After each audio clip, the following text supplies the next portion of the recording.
শুভেচ্ছা, সবাইকে আমন্ত্রণ জানাচ্ছি নিউজ 24 এর নিয়মিত আয়োজন জনতন্ত্র গণতন্ত্র অনুষ্ঠানে আপনাদের সবাইকে স্বাগত জানাচ্ছি। আমি নাহিদ হোসেন।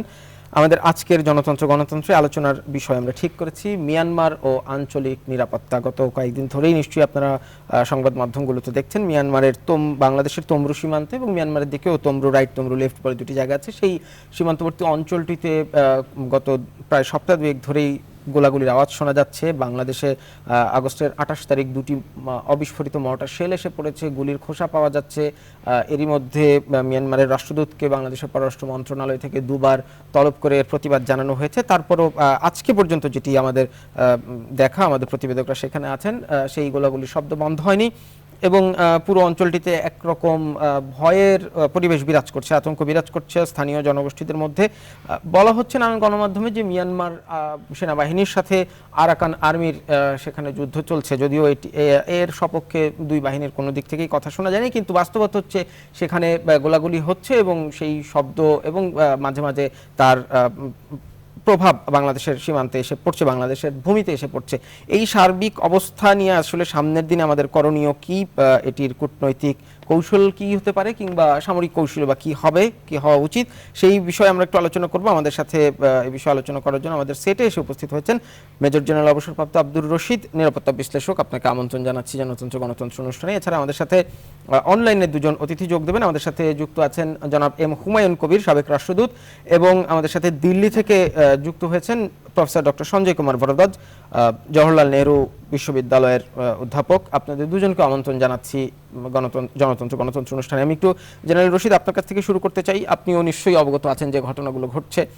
আমি যেটি শুরু করলাম, বাংলাদেশ তার জায়গা থেকে যতটুকু কূটনৈতিক তৎপরতা কিংবা যেটাকে বলা হয় ডিপ্লোম্যাটিক কোর্স অফ অ্যাকশন, সেটি মোটামুটি করেছে, অনবরতভাবেই করছে। আমরা প্রোটেস্ট নোট দিয়েছি, রাষ্ট্রদূতকে দুবার ডেকে পররাষ্ট্র মন্ত্রণালয়ে নোট ভার্বাল দেওয়া হয়েছে। তারপরে আসলে এই যে ঘটনাগুলো ঘটছে সেটি থামছে না। আমি আমাদের সাবেক পররাষ্ট্র সচিব তৌহিদ হোসেন, তিনি একটি লেখা লিখেছেন, সেই লেখার শিরোনাম হচ্ছে মিয়ানমারের এমন আচরণে বাংলাদেশ কি চুপ থাকবে। তার এই শিরোনাম ধরেই আপনাকে একটু প্রশ্ন করতে চাই, মানে যতটুকু কূটনৈতিকভাবে করা হয়েছে তারপর আসলে কি। তার লেখার আরেকটি লাইন বলতে চাই, মিয়ানমারের সামরিক জান্তাকে ধরে নিয়েছে যে বাংলাদেশে কূটনৈতিক তৎপরতা কিংবা ডিপ্লোম্যাটিক কোর্স অফ অ্যাকশনের বাইরে আর কিছু করবে না। এই কমফোর্ট জোন থেকেই কি তারা এই ঘটনাগুলো থামাচ্ছে না?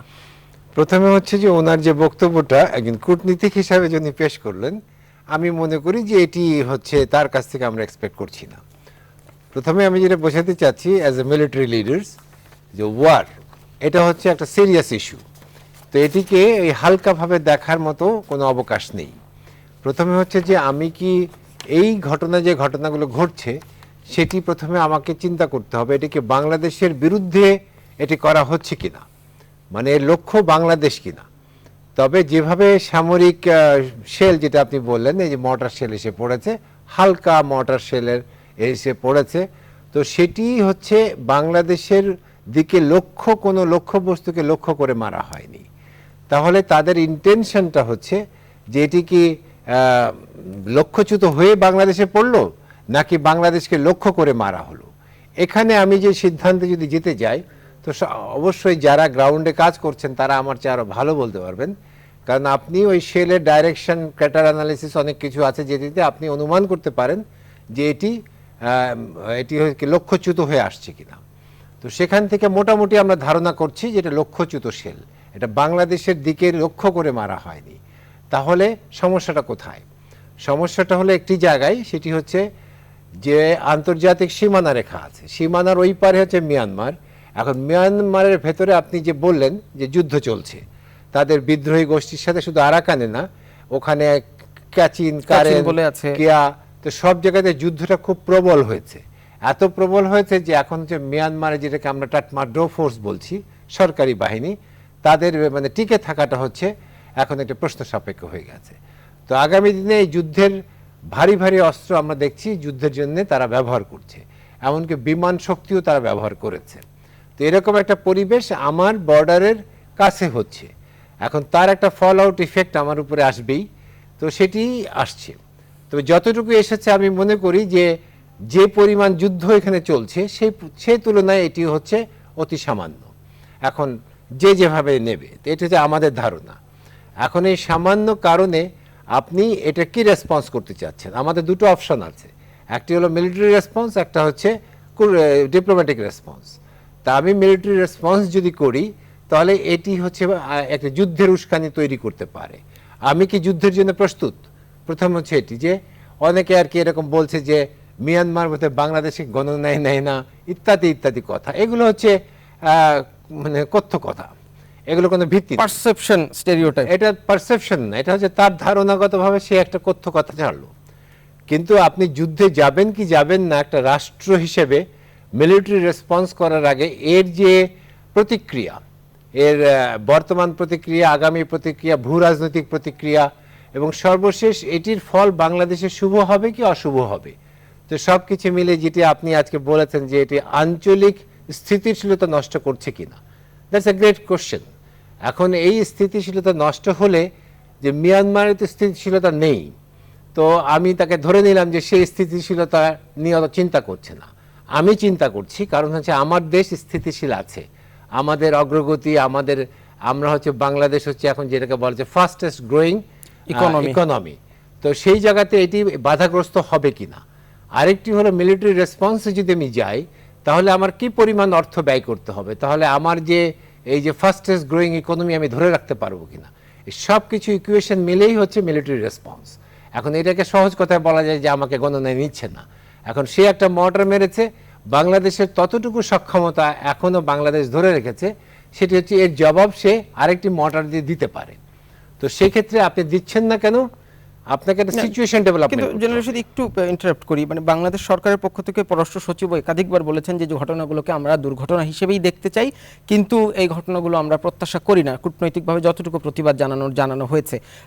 এবং বাংলাদেশ সরকার বারবারই বলছে যে আমরা কোনো উস্কানিতে পা দেব না, কিংবা কোনো রকম মিলিটারি রেসপন্সের যে কথা বলছি সেটি আমরা শান্তির পক্ষে, আমরা যুদ্ধ চাই না। সেই জায়গা থেকে মিয়ানমারের এই চলতি ঘটনাগুলো যদি বন্ধ না হয়, পরবর্তী করণীয় কি, মানে কত দূর? আমি যেটা মনে করি যে আমরা যেহেতু দুবার প্রতিবাদ করেছি অত্যন্ত তীব্র ভাষায়, যেটি হচ্ছে ডিপ্লোম্যাটিক রেসপন্স করেছি, এখন আমি এটাকে বলছি আমাদের একটা মিক্সড রেসপন্স করতে হবে। এটি মিলিটারি রেসপন্স অ্যালোন না, মিলিটারি শো অফ এবং ডিপ্লোম্যাটিক রেসপন্স এটা পাশাপাশি আনতে হবে একসাথে। তো সেটি আমরা এখন আনি নাই, আমরা ওখানে কোনো ডিপ্লয়মেন্ট করি নাই, আমরা ওইখানে এমন কোনো অস্ত্রের সরবরাহ করি নাই যেগুলো তাদের হেলিকপ্টার বাংলাদেশের সীমানা থেকে ডিফ্লেক্ট করে ক্রস করলে আপনি সেটাকে শুট করতে পারেন। কিন্তু একাধিকবার এয়ার স্পেস ক্রস করেছে, সেই করেছে। তো সেটিকে আপনি যদি সেটিকে করতে চান তাহলে এখন বার্তা দিতে হবে এরকম, যেরকম যে এতক্ষণ আমরা এটা দেখেছি এবং এটি বন্ধ হয়নি, তাহলে বাংলাদেশের জনগণ আতঙ্কগ্রস্ত এবং ক্ষতিগ্রস্ত হচ্ছে। তো সুতরাং বাংলাদেশের জনগণের জানমালের সম্পত্তি বাঁচানোর জন্যে এখন এবার যেখান থেকে এই মর্টার শেল বা গুলি আসছে সেই সোর্সকে আমরা ধ্বংস করব। তো এই জায়গাতে আমার যে একটা থ্রেট রেসপন্স, যেটাকে আমরা বলি ক্যারট অ্যান্ড স্টিক পলিসি, দুটোকেই ব্যবহার করতে হবে। সেই ব্যবহারের জায়গায় হয়তো আমরা এখন এসেছি। তো এরপরে যদি এটিও ফেল করে তখন আমরা প্রশ্ন আমাদের আসবে যে আমরা মিলিটারি রেসপন্স করার জন্য আপনাকে একটা সিচুয়েশন ডেভেলপমেন্ট করতে হবে, বিশ্বকে বোঝাতে হবে যে Bangladesh is on defence, defending it's territory, defending it's sovereignty, defending it's people. তো সেই জায়গা করার জন্য যে সিচুয়েশন ডেভেলপমেন্ট, সেটি করার দায় কিন্তু হচ্ছে মূলত এখন কূটনীতিকদের ঘাড়ে। এখন যদি কূটনীতিকরা বলে যে তারা এই রেসপন্স ঠিক হচ্ছে না, এখানে মিলিটারি রেসপন্স আরও আগে এগিয়ে আনতে হবে, তো সেটি হচ্ছে খুবই, আমি বলবো যে জটিল সিদ্ধান্ত এবং রিস্কি সিদ্ধান্ত। তার মানে একটি জয়েন্ট স্ট্র্যাটেজি এখানে নেওয়া উচিত। আমি সেটাই বলছি যে আমি threat and carrot and stick দুটোই ব্যবহার করতে। আপনি যেহেতু বলছেন যে এটির গুরুদায়িত্ব এখন কূটনীতিকদের হাতে, যত না বেশি মিলিটারি, আমাদের সাথে জনাব এম হুমায়ুন কবির আছেন, সাবেক রাষ্ট্রদূত। আমি একটু তার কাছে আসতে চাই। জনাব এম হুমায়ুন কবির, আশা করি আপনি শুনতে পাচ্ছেন আমাকে। জনাব এম হুমায়ুন কবির, আপনি কি শুনতে পাচ্ছেন? জি, আমি শুনতে পাচ্ছি আপনার কথা। আপনি আমাকে শুনতে পাচ্ছেন? জি, শুনতে পাচ্ছি। আপনি নিশ্চয়ই শুনছিলেন জেনারেল রশিদ যা বলছিলেন। আমি একটা এই মুহূর্তে যা বাস্তবতা বাংলাদেশের তমরু সীমান্তে মিয়ানমারের ভেতরকার অবস্থার কারণে যে প্রভাবগুলো পড়ছে, মেজর জেনারেল অবসরপ্রাপ্ত আব্দুর রশিদ বলছেন যে এখন যেহেতু আমাদের ডিপ্লোম্যাটিক কোর্স অফ অ্যাকশনে যতটুকু করার কথা ততটুকু হয়েছে, এখন একটি জয়েন্ট রেসপন্স দরকার। এই কূটনীতি এবং সামরিক দুটোর মিশেলে একটি রেসপন্স দরকার। সেই জায়গা থেকে আসলে কতটা সম্ভব বাংলাদেশের আমাদের ডিপ্লোমেসির সাথে মিলিটারি তো সেই অর্থে ইন্টিগ্রেশন আমরা দেখি না, সেই রকম একটি কৌশল নেওয়া উচিত কিনা, কিংবা সেটা কিভাবে নেওয়া যেতে পারে? জনাব এম হুমায়ুন কবির। ধন্যবাদ আপনাকে। রশিদ ভাই যেটা বললেন, আমি মোটামুটি তার সাথে সহমত না হলে বলবো যে মোটামুটি ভাবে তার যে লাইনে কথা বলেছেন আমি মনে করি তার লাইনটা ঠিক আছে। এখন আমাদের যেটা হলো যে উনি বলেছেন, আমিও সেটা মনে করি, আমার দিক থেকে সেটাই বলবো যে ইন্টেনশনটা আমাদের বোঝা দরকার। কারণ যুদ্ধ নিয়ে বা মিয়ানমার মর্টার শেল ছুটছে, তার প্রতিশোধ নিতে হবে, এটা খুব সহজ, বলাটা খুব সহজ, কিন্তু এটার যে ফলাফল বা এর জন্য যে আপনার ওভারঅল যে মোবিলাইজেশনটা দরকার, এবং তার চেয়ে বড় কথা হচ্ছে যে আমাদের পলিটিক্যাল ডিসিশন সেটা কিভাবে আছে। এখন ধরেন এখানে আমরা এখানে দুটো সমস্যা, কিন্তু একটা হচ্ছে রোহিঙ্গা সমস্যা, তার পাশাপাশি হচ্ছে এই এখন মিয়ানমার সেনাবাহিনী বা মিয়ানমার সামরিক বাহিনীর কিছু আমাদের সীমান্ত এপারে কিছু তৎপরতা, যেটা উনি বললেন, আমি ওনার সাথে একমত যে এখনো পর্যন্ত মনে হচ্ছে যে এগুলি পথভ্রষ্ট বা লক্ষ্যভ্রষ্ট হয়ে আসা শেল। তবুও ঘটনা হচ্ছে যে বাস্তবতা হচ্ছে যে আমাদের সীমান্ত অতিক্রম করলে সেটা তারা ইচ্ছাকৃত ভাবে করুক বা লক্ষ্যভ্রষ্ট হয়ে আসুক, তাতে আমরা কনসার্ন হই, এটা এই ব্যাপারে কোনো সন্দেহ নাই। এবং এখানে আমরা খুব একটা রিস্কি জায়গায় দাঁড়ানো আছি। তার কারণ হলো, ধরেন এখনো পর্যন্ত আমি বলবো যে আল্লাহ রহমতে আমরা কোনো তেমন ক্ষতিগ্রস্ত হই, কিন্তু যদি আমাদের জানমালের ক্ষতি হয় তাহলে কিন্তু গভর্নমেন্টের উপর চাপ পায়, তখন কিন্তু জনমত চাইবে যে একটা সরকার কিছু করছে দৃশ্যমান দেখা। তো সেই জন্য এই জায়গাটা খুব রিস্কি একটা জায়গায় আমরা দাঁড়িয়ে আছি, এবং মিয়ানমারকে এখনই নিবৃত্ত করা দরকার, এটা একেবারে নির্দ্বিধায় বলা যায় এবং খুব জোরের সাথে আমি বলছি। এখন সেটা করতে গেলে আমাদের যে বিবেচনায় যে বিষয়গুলো থাকতে হবে, রশিদ ভাই বললেন, আমি আরো দু একটা কথা যোগ করব। একটা হচ্ছে যে রোহিঙ্গা ইস্যুটা হচ্ছে মিয়ানমারের সাথে আমাদের চলমান একটা সমস্যা গত 5 বছর ধরে, এবং সেই সমস্যাটার সমাধান দ্রুত সময়ের মধ্যে করা আমাদের জন্য বেশি প্রয়োজন। এখন ধরেন যদি এই আর পাশাপাশি আরেকটা সাম্প্রতিক ঘটনা, সপ্তাহ 2 ধরে যে ঘটনাগুলো ঘটছে, সেটা আরেকটা ভিন্ন প্রেক্ষাপটে ভিন্ন ধরনের ঘটনা ঘটছে। এখন দুটো ঘটনার মধ্যে আমাকে সিদ্ধান্ত নিতে হবে যে আমি কোন ঘটনা বা কোন জায়গাটায় প্রায়োরিটি করলে বা প্রায়োরিটাইজ করলে আমার জাতীয় স্বার্থের জন্য এটা ইতিবাচক হবে। এখন যদি ধরেন এখন মিয়ানমারের সাথে আমরা কোনো কারণে জবাব দিই, আমি ধরে নিচ্ছি একটা হাইপোথেটিক্যালি, যদি জবাব দিই তারা আর একটা জবাব দিল, এই পাল্টাপাল্টিতে কিন্তু সামরিক সংঘাত বারবার একটা আশঙ্কা তৈরি। এখন প্রশ্ন যদি আমি রাখি যে এই ধরনের সামরিক অবস্থা যদি তৈরি হয়, তাহলে সেটা কি আমার রোহিঙ্গা সমস্যার সমাধানের জন্য ইতিবাচক ভাবে কন্ট্রিবিউট করছে না নেতিবাচক ভাবে কন্ট্রিবিউট করছে? এখনো হয়তো যুক্তি হিসেবে বলা যেতে পারে যে এখন রাখাইনে যদি যুদ্ধ চলে তো এমনিতেই তো রোহিঙ্গারা যাবেন, অযাওয়ার মতো পরিবেশ তৈরি হবে না, সেটা যুক্তি আছে। কিন্তু তার পাশাপাশি যেটা আছে, আমরা এখানে কি কন্ট্রিবিউট করলাম। এখন ধরেন আজকে মিয়ানমার এই ভায়োলেট করেছে, আমরা প্রতিবাদ করছি, সারা বিশ্ব সেটা দেখছে, আমরা একটা হায়ার মরাল গ্রাউন্ডে আছি। এখন তারা যদি স্টে বুলেটও ফেলে থাকে, তাহলে সেখানেও আমরা মরালি আন্তর্জাতিক সম্প্রদায়ের কাছে একটা ইতিবাচক জায়গায় আসছি। কিন্তু আমি যদি সংঘাতে জড়াই, তাহলে তখন কিন্তু তার একটা যুক্তি হবে। এবং মিয়ানমার যে কাজটা করতে চায় যে রোহিঙ্গাদেরকে ওখান থেকে দূরে সরিয়ে রাখা বা এরা যাতে মিয়ানমারে ফেরত না যেতে পারে, তখন তারা একটা যুক্তি দাঁড় করাবে যে এই যে দেখেন বাংলাদেশ এইসব করছে, আমাদের বিরুদ্ধে এগুলো করছে, কাজে আমরা এখন আর রোহিঙ্গা থেকে নেওয়ার মতো কোনো প্রয়োজনীয়তা বোধ করছি না। মানে সে একটা অভ্যন্তরীণ ভাবে যুক্তি দাঁড় করাবে। এবং মিয়ানমারে তাদের যে এখনকার রাজনৈতিক দুর্বলতাটা আছে, তারা কিন্তু সাংঘাতিক আনপপুলার। বামার জনগোষ্ঠী এখন তাদের বিরুদ্ধে মোটামুটি ভাবে একটা রাজনৈতিক সরকার গঠন করেছে, কিছু কিছু সামরিক অংশগ্রহণও তারা যাচ্ছে। ও কাজেই রাজনৈতিকভাবে কিন্তু মিয়ানমারের সরকারের অবস্থা খুব ভালো না, এবং ইনসার্জেন্সি গুলো কিন্তু এখন আরো বেশি উজ্জীবিত হয়েছে, কারণ ওই বামার জনগোষ্ঠীর লোকজন এই ধরনের যারা বিভিন্ন জাতি গোষ্ঠীর বিদ্রোহীরা আছে তাদের সাথে যোগ দিচ্ছে। এই প্রেক্ষাপটে কিন্তু এই আরাকান আর্মির সাথে এই সংঘাতটা হচ্ছে, এবং মিয়ানমার আর্মির এই ঘটনাবলী কিন্তু প্রমাণ করে যে আরাকান আর্মি ওখানে যথেষ্ট শক্তিশালীভাবে প্রতিরোধ গড়ে তুলেছে। সর্বশেষ যে খবরটা আমার জানা বা শুনেছি সেটা হচ্ছে যে তারা প্রায় 30টার মতো মিয়ানমারের সামরিক ঘাঁটি, ছোটখাটো ঘাঁটি, পুলিশ স্টেশন এগুলো দখল করেছে, এবং ওখান থেকেই তাদেরকে বের করবার জন্য সামরিক অভিযান। এবং সিটটাও যেটা রাখাইনের শহর, বড় শহর, সেখানেও কারফিউ জারি করা হয়েছে, বিকজ তারা ভয় করছে, মিয়ানমার সেনাবাহিনী ভয় করছে যে ওই শহরের উপরেও আরাকান আর্মি আক্রমণ চালাতে পারে। তো তার অর্থ হচ্ছে ওখানে একটা বড় ধরনের যুদ্ধ অবস্থা তৈরি হয়েছে, এটা আমরা বুঝতে পারছি। এখন যে জায়গাটা আপনি জিজ্ঞেস করছিলেন যে এখন যেমন রশিদও বলছিলেন কথাটা, যে সামরিক এবং কূটনৈতিক, এখন কূটনৈতিক ভাবে আমরা এখানে ডেকে রাষ্ট্রদূতকে বলেছি।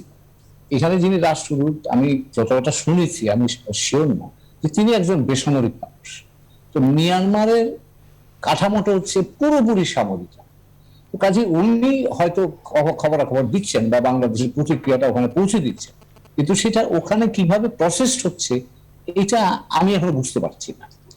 আর দ্বিতীয় যে জায়গাটা হচ্ছে, যদি আমরা যদি আরেকটু উপর দিকে যেতে চাই কূটনৈতিক ভাবে, আমাদের রাষ্ট্রদূত কিন্তু মিয়ানমারে আসছে, আমরা তাকেও আমরা এই কাজে লাগাতে পারি যে সরাসরি ভাবে সেও গিয়ে ওখানে মিয়ানমার পররাষ্ট্র মন্ত্রণালয় গিয়ে আমাদের বক্তব্যটা জোরালো ভাবে হাজির করতে পারে। তাছাড়া এছাড়াও কূটনৈতিক ভাবে আরো ব্যবস্থা আছে। আমি যদি আমার রাগ খুব বেশি হয়, আমি দেখাই যে আমি এখন কূটনৈতিক ভাবে তোমার এই কর্মকাণ্ড একদমই পছন্দ করছি না, সেক্ষেত্রে আমরা মিয়ানমারে আমাদের রাষ্ট্রদূত যে আছে তাকে আমরা ডেকে পাঠাতে পারি। অর্থাৎ এটাকে আমরা বলি যে ওখান থেকে আমরা ফর দ্য টাইম বিং আমার রাষ্ট্রদূতকে সরিয়ে আনলাম। সেটা কিন্তু একটা শক্ত মেসেজ যে আমি কূটনৈতিক অবস্থা তার সাথে ডাউনগ্রেড করে দিলাম, এবং সেটা কিন্তু কূটনৈতিক ভাবে একটা যে কোনো রাষ্ট্রের জন্য এটা আমি বলবো অপমানজনক একটা কাজ। এছাড়াও আজকে আমাদের হোম মিনিস্টার মহোদয় বলছিলেন যে আমরা আন্তর্জাতিক ফোরামও সেটা নিয়ে যেতে পারি যদি এরকম অবস্থা তৈরি হয়। আমার কাছে এখনো মনে হয় না, আমরা এখন গভীরভাবে পর্যবেক্ষণ করছি, সেটা পর্যবেক্ষণ করতে থাকবো। স্বরাষ্ট্রমন্ত্রী বলেছেন আজকে আন্তর্জাতিক আদালতে তিনি আন্তর্জাতিক আদালতে তো যাওয়ার মতো জায়গা তৈরি হয়নি। তো আদালতে কি করতে যাবে? এটা যাবে যদি যেতে হয় সিকিউরিটি কাউন্সিল, নিরাপত্তার ভঙ্গের যদি জায়গা তৈরি হয় তাহলে সিকিউরিটি কাউন্সিল যাবে, সিকিউরিটি কাউন্সিল ডিসকাস করবে। এখন মুশকিল হচ্ছে যে সিকিউরিটি কাউন্সিলের 2জন সদস্য তো মিয়ানমারের পক্ষের, চীন এবং রাশিয়া। আমি এই বিষয়টা আরেকটু বিস্তারিত আলাপ করব আমি একটু বিরতির পরের অংশে। তার আগে আমি একটু দিল্লি থেকে প্রফেসর ভরদ্বাজের সাথে একটু কথা বলতে চাই। Professor doctor Sanjay Kumar Bhardwaj, are you listening me? I can hear you. আচ্ছা, আমি যতদূর জানি আপনি খানিকটা বাংলাও বলতে পারেন, পুরোপুরি বোঝেন, তাই দর্শকদের স্বার্থে আমি একটু বাংলাই করতে চাই প্রশ্নটা। আপনি নিশ্চয়ই শুনছিলেন জেনারেল রশিদ এবং জনাব হুমায়ুন কবির যা বলছিলেন। এই রোহিঙ্গা সংকট শুধুমাত্র বাংলাদেশের সংকট নয়, এটি সার্বিক যে প্রেক্ষাপট সেটি আঞ্চলিক নিরাপত্তার জন্য একটি হুমকি, সেটি মাসের পর মাস, বছরের পর বছর ধরে বলা হচ্ছে। এবং তার সাথে এই সাম্প্রতিক সময়ে বাংলাদেশ সীমান্তে মিয়ানমারের যে কর্মকাণ্ড সেটিও একটি হুমকি তৈরি করছে, এবং সেখান থেকে কিন্তু ভারতের সীমান্ত খুব বেশি দূরে নয়। এই সার্বিক প্রেক্ষাপটটা আপনি যদি রিজিওনাল সিকিউরিটির আসপেক্টে আপনার জায়গা থেকে একটু বিশ্লেষণ করেন, যে এই মুহূর্তের যে অবস্থা তাতে একাডেমিক্যালি কি মনে হয় সামনের দিনের অবস্থা নিয়ে করণীয় আঞ্চলিক রাজনীতি এবং আঞ্চলিক নিরাপত্তার প্রেক্ষাপটে? Professor Bhardwaj.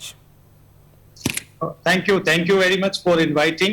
Number one, number two, like I really do agree with General Rashid and what Ambassador Kabir had talked about. Definitely, you asked me about the regional perspective, and I'm getting a impression what it was taught that either you can take a coercive or military measures to deal this issue of cross-border firing and violating the sovereignty of other states, or you can have diplomatic solution. I'm looking the entire issue in the regional perspective, and there we need to understand what is where Myanmar stands and where Bangladesh stands. It is very clear that Bangladesh is second largest functional democracy in South Asia, and believes in liberal democratic ethos and values, where we understand Myanmar is basically having a authoritarian tendencies. It's an undemocratic military junta, and that military junta is not accountable to the people or the diverse ethnic groups within Myanmar. And this is the one of the fundamental factor that within Myanmar there is a deep conflict, deep ethnic conflicts at different layers, particularly while I'm talking about the northern and the eastern province of Myanmar.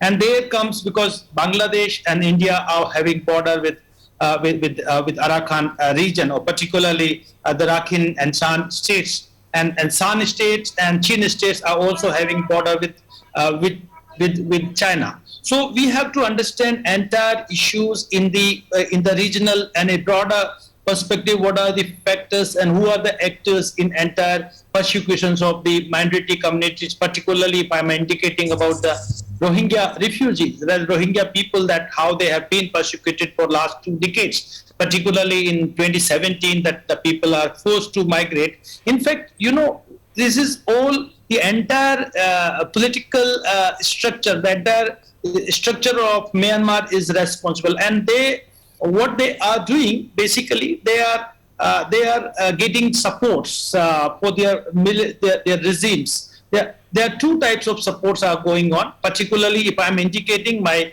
co-panelists did not indicate about China. The China is a big factor in Myanmar's internal problems and internal issues. That Myanmar one side is supporting the ethnic Chinese, one side is supporting the ethnic groups. They are funding, giving money and other logistic supports to Arakan army and particularly the United States Army in recent days. So that and other sides, they are also supporting the military junta, and they are doing carrot and stick policy in a way that they are encouraging the ethnic communities to do the activities along the border, and they are doing so, and also supporting military junta that we are protecting you from the UN and from the Western power and the liberal democracies. So this is one of the region that the Myanmar is moving towards the conflict, because Chinese, they are using Myanmar for their strategic advancement or strategic gain, and because of that factor, that the conflicts along the border, or you can say a conflict between the Myanmar army and the Arakan army is taking place along the Rakhine state and the Shan states and all that. So this is one thing. Now there are 2 strategies, of course. General Rashid had also mentioned about that, how you can go, either you go for the diplomatic things or you go the military coercion. I feel Bangladesh now is doing very well in economic sector, and Bangladesh army is also advanced army in South Asia region. They can adopt 2 strategies particularly. One is that denial strategy, that you can Professor Varadwaj, sorry for interrupting, we have to take a break. After coming, আমি যে বিষয়টা আপনার কাছে একটু জানতে চাইবো, আমি এই প্রশ্নটাও একটু বাংলায় করে রাখি, যে বাংলাদেশ কি করা উচিত সেটি জেনারেল রশিদ এবং জনাব কবির বলেছেন। যেহেতু এটি আঞ্চলিক নিরাপত্তার জন্য একটি হুমকি, সেই ক্ষেত্রে এই আঞ্চলিক নিরাপত্তায় যেসব দেশও ক্ষতিগ্রস্ত হওয়ার সম্ভাবনা রয়েছে কিংবা যারা প্রভাব রাখতে পারে তাদের আসলে করণীয় কি, সেটি একটু বিরতির পর আপনার কাছ থেকে জানতে চাইবো। জনতন্ত্র গণতন্ত্র অনুষ্ঠানে একটা বিরতি নিচ্ছি, ফিরছি খানিকক্ষণ পরে, সঙ্গেই থাকবেন।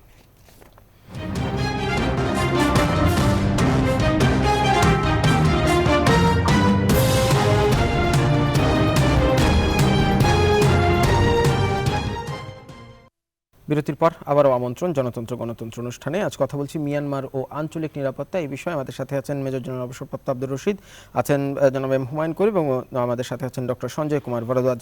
আমি জেনারেল রশিদ আপনার কাছে একটু আবার আসি। জনাব হুমায়ুন কবির যে প্রসঙ্গটি তুলেছিলেন রোহিঙ্গা সংকটের সমাধান বিষয়, যেটি জানতে চাই যে এই রোহিঙ্গা সংকট সমাধানের জন্য, তাদের প্রত্যাবাসনের জন্য চীনকে সাথে নিয়ে আমরা একটা ত্রিপক্ষীয় আলোচনায় চুক্তি করেছিলাম, কিন্তু সেটির তিলমাত্র কোনো ডেভেলপমেন্ট হয়নি। এই যে বিষয়টি আমরা যখন বলছি আঞ্চলিক নিরাপত্তার জন্য হুমকি, সেক্ষেত্রে আমাদের চীন এবং ভারত তাদের সাথে যুক্ত হয়ে মিয়ানমারকে বলা, এবং একটি বিষয় একটু এই মাসেই জাতিসংঘের সাধারণ পরিষদ UNGA, United Nations general assembly, তার ঠিক আগেই যখন মিয়ানমারে এই ঘটনাগুলো শুরু হলো তার 10 দিন আগে রোহিঙ্গার যে ইনফ্লাক্স তার 5 বছর পূর্ণ হয়েছে। এই যে টাইম ফ্রেম এবং এই টাইম ফ্রেমের মধ্যে এই ঘটনাগুলো ঘটা, মানে এটি কি কাকতালীয়? আমি এটার কোনো রিলেশন দেখছি না, এইটির সাথে ওইভাবে মেলাতে যাব না। যে বিষয়টি আছে সেটি হলো রোহিঙ্গা সমস্যা is a source of the conflict এই অঞ্চলে। তো সেটিকে যারা অ্যাড্রেস করতে চাচ্ছে, বাংলাদেশ এটি সমাধান খুঁজেছিল। এই সমাধানটা আপনি যেটা বলেন চীন চুক্তি করতে সহযোগিতা করেছে, কিন্তু ইমপ্লিমেন্টেশনে আমরা দেখেছি আলটিমেটলি ফেল করেছে। ভারত তো নড়ে চড়ে নড়ে না, তো এরকম অবস্থায়। তো সেই অবস্থার ভেতরে আমরা যেটা আছে তাদের কাছে যে ধারণাটা, আমার মনে হয় তারা মনে করে এটা বাংলাদেশের প্রবলেম, এটা তো আমার ঘাড়ে আসছে না। এখন যে সিচুয়েশন তৈরি হচ্ছে এবারের এই যদি আমাদের দিকে মর্টার শেল পড়ছে, কিন্তু এবার হচ্ছে রোহিঙ্গা না, মানে শরণার্থীর ঢলটা এবার ভারতের দিকে, ঠিক আছে না? এখন ভারতের এই শরণার্থীর ঢলটা যদি ভারতে যায় তাহলে ভারত ইজ অ্যাফেক্টেড, তাহলে আমাদের শরণার্থী এবং ভারতের শরণার্থী নিয়ে তখন যেহেতু টার্গেট কান্ট্রি মিয়ানমার, তখন হয়তো আমরা একটা ইউনিসনে আসতে পারি। আরেকটি হলো যে আপনি চীনের কথা বললেন। প্রথম হচ্ছে এই যে শরণার্থী প্রবলেম, রোহিঙ্গা সমস্যা তৈরি করার পেছনে একটি তো আমরা দেখি যে মিয়ানমার সামরিক জনতার ঘাড়ের উপর আমরা দোষ দিয়ে দিচ্ছি। মিয়ানমার সামরিক জনতাকে দিয়ে এটি পর্দার আড়ালে বিশ্বের কোন কোন শক্তি এটাকে পৃষ্ঠপোষকতা দিয়েছে, এটি যখন আপনি খুঁজতে যাবেন তখন খুঁজতে যেয়ে দেখবেন যারা সমস্যা সমাধানের জন্য এখন আসছে তারাই এই সমস্যা তৈরি করেছে। কেন তৈরি করেছে? অনেক জিওপলিটিক্যাল রিজন আছে। এই রিজিয়নে জিওপলিটিক্যালি বাংলাদেশকে চাপের মুখে রাখতে হলে একটা প্রবলেম দিতেই হবে, সেই প্রবলেম তারা সাকসেসফুলি দিতে পেরেছে।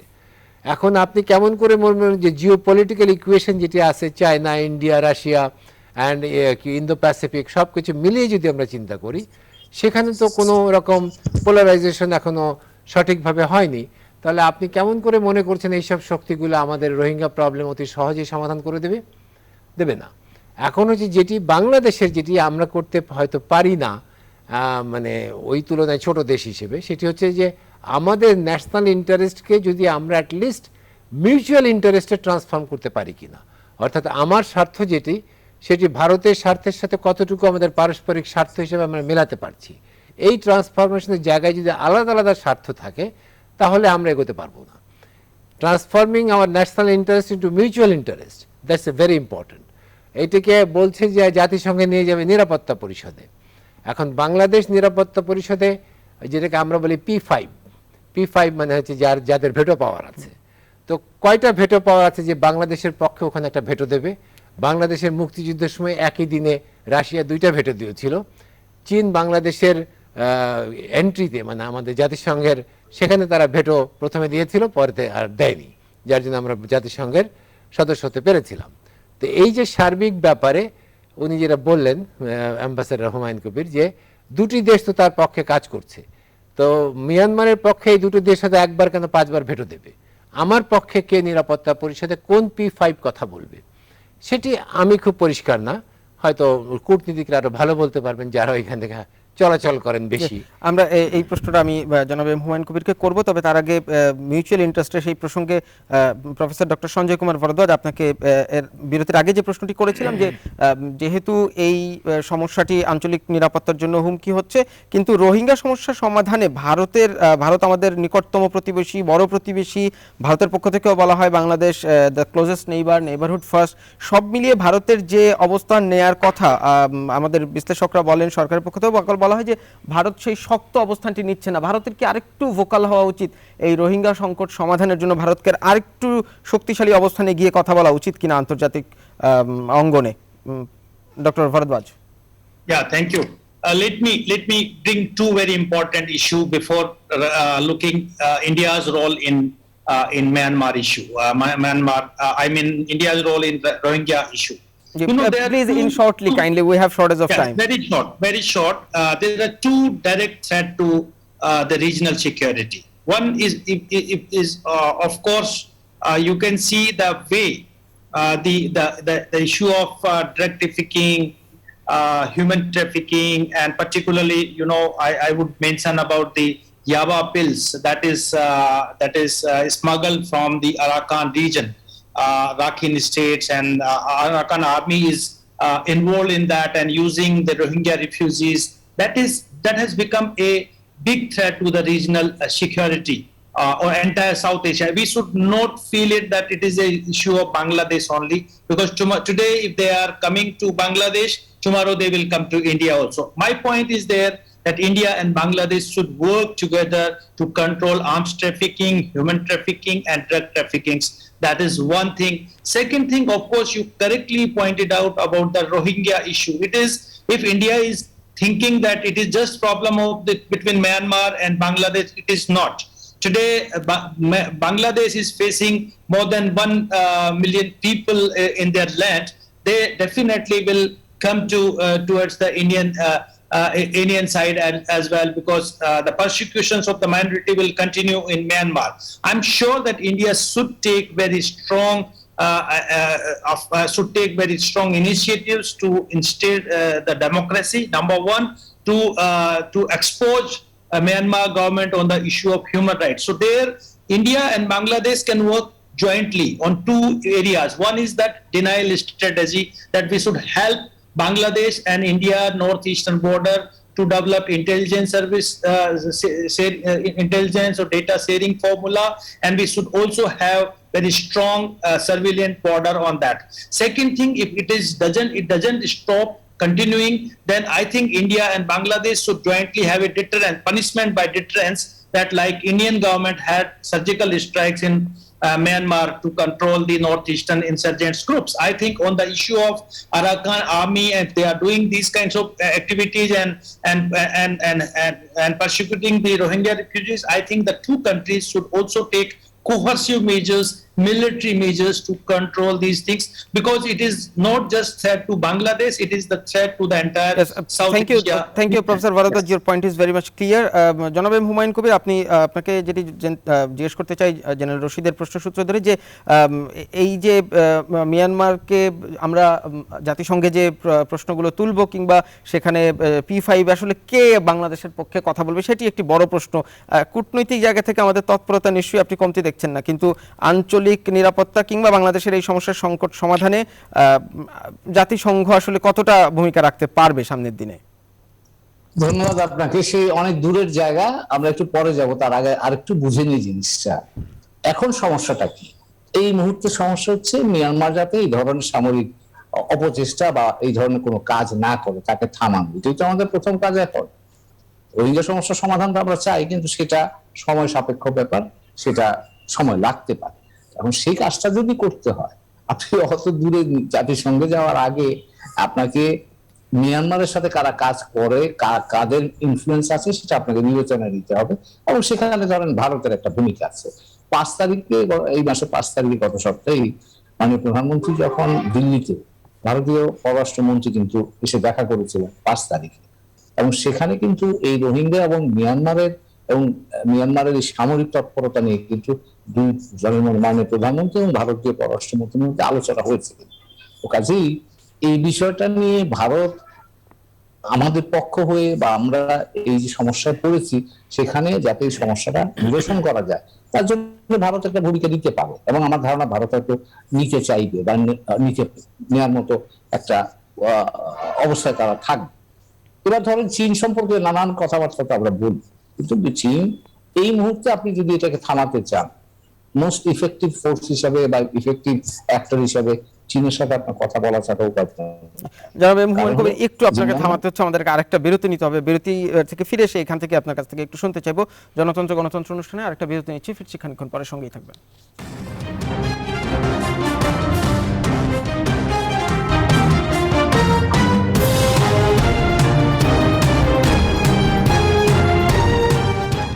বিরতির পর আবারও আমন্ত্রণ জনতন্ত্র গণতন্ত্র অনুষ্ঠানে। আজ কথা বলছি মিয়ানমার ও আঞ্চলিক নিরাপত্তা। জনাব এম হুমায়ুন কবির, বিরতির আগে আপনি বলছিলেন যে জাতিসংঘে যারা বাংলাদেশের পক্ষে কারা কাজ করতে পারে কিংবা পারেন, আপনি চীনের প্রসঙ্গটি তুলেছিলেন। একটু যদি আপনার মন্তব্যটি শেষ করেন, তারপর অন্য দুজন অতিথির কাছ থেকে আমি একটু ক্লোজিং রিমার্কস দেব। জনাব এম হুমায়ুন কবির। অত দূরে যাওয়ার আগে আমাদেরকে চেষ্টা করতে হবে, আমরা বাইলেটারালি চেষ্টা করছি, আমাদের বন্ধুরা যারা আছে আশপাশে তাদেরও সাহায্য নিতে হবে। সেটা ভারত হতে পারে, চীন হতে পারে। এখন সাম্প্রতিক কালে মিয়ানমারের সাথে সবচেয়ে ভালো সম্পর্ক হচ্ছে রাশিয়া।